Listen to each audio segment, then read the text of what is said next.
Bismillahirrahmanirrahim. Assalamualaikum dan salam sejahtera kepada sahabat-sahabat semua. Okey, video kali ini saya akan gunakan mesin Ogawa Multi-Tool 26cc dan terima plate. First time guna terima plate dan tali 3.0 mm yang bentuk bergerigi ni. Bergerigi ni. Asal panjang tali ni 12 inci, saya dah potong 10 inci sebelum ikat. Dia dah ikat ni lagi pendek sikit lah. Okey, jom kita tengok dulu dia punya performa macam mana. Okey tak okey? Jom kita layan.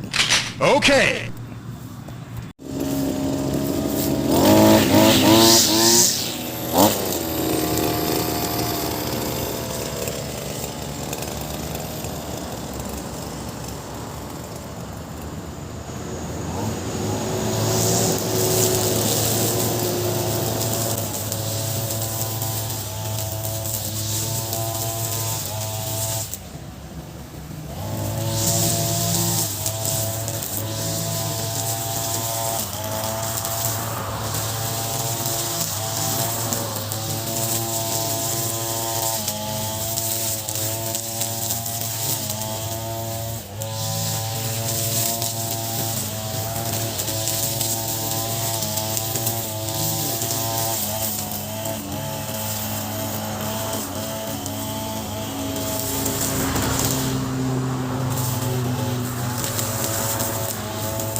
Good job.